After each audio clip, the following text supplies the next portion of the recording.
Assalamualaikum warahmatullahi wabarakatuh. Kembali lagi bersama saya Pilsub Kocak ya. Seperti yang kita ketahui, angka pernikahan di Indonesia tahun demi tahun semakin menurun ya, mengalami penurunan. Dikarenakan angka ekonomi yang semakin turun, semakin tajam PHK di mana-mana dan seterusnya.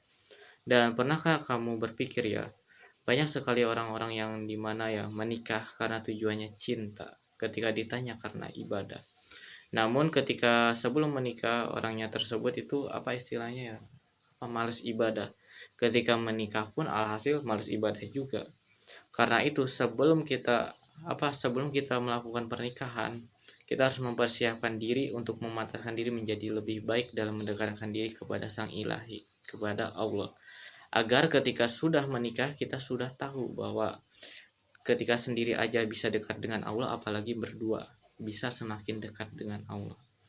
Dan menikah itu bukan saja karena agama, tetapi karena beberapa hal untuk kedepannya. Misalnya agama, ekonomi, psikologi, parenting, ini adalah ilmu yang harus disiapkan ketika akan melaksanakan pernikahan.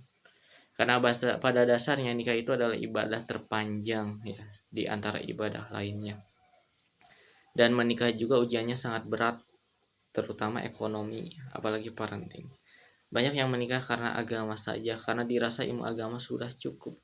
Alhasil yang tadinya ingin membahagiakan pasangannya, alhasil menghakimi pasangannya. Karena tidak bisa ini diponis ini, karena dimana dihakimi ini, pakai dalil ini. Jadi ilmu agama yang tadinya dijadikan sebagai landasan tujuan, malah dijadikan untuk penghakiman untuk pasangannya. Karena itu saya ingin membahas hal tersebut. Untuk menikah kita harus mempersiapkan 4 ilmu ya yang tadi saya sebutkan.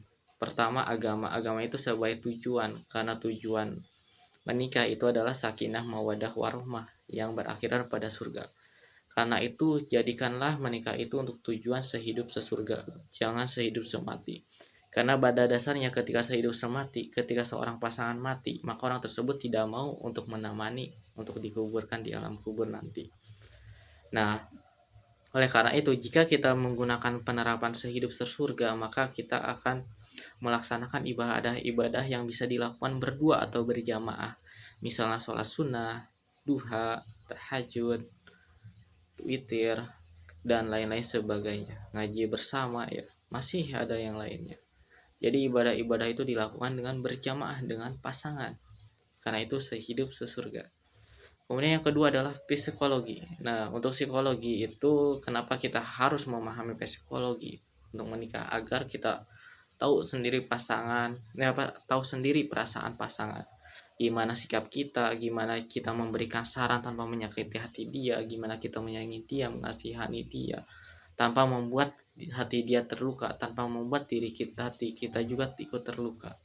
Karena itu psikologi itu sangat penting jadi untuk mempersiapkan kita untuk ke pernikahan ke depannya. Kemudian yang ketiga adalah parenting ya. Parenting itu adalah ilmu tentang keluarga atau mengurusi anak. Ilmu parenting kenapa itu disebut penting? Seperti yang kita tahu kan kebanyakan anak pada stunting, kebanyakan anak attitude-nya sangat di luar kendali. Dengan adanya ilmu parenting kita bisa tahu tugas ayah itu apa, tugas ibu itu apa. Lalu si anak itu dididik, diberikan didikan yang baik.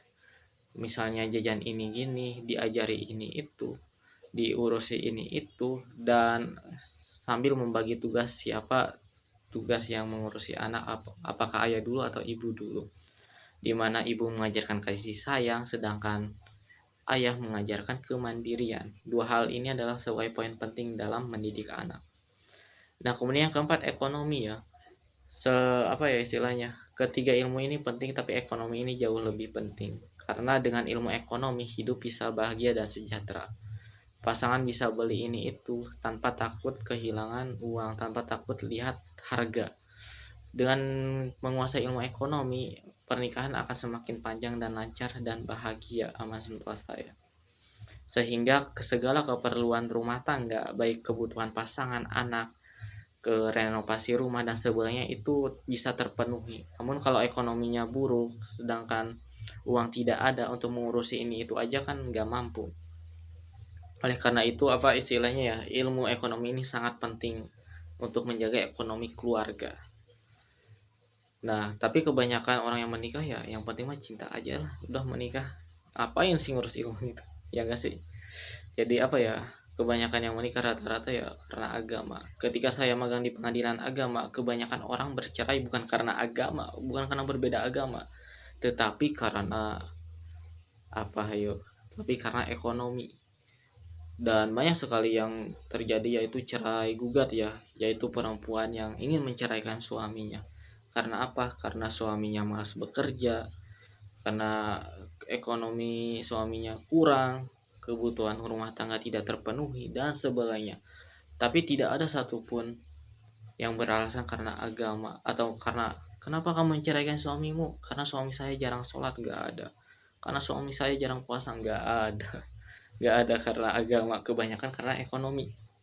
Ada juga karena psikologi, misalnya karena suami KDRT saya misalnya, karena suami KDRT istri, karena istri KDRT suami, KDRT itu masih ada, namun karena agama itu nggak ada, hampir nggak ada perceraian karena agama.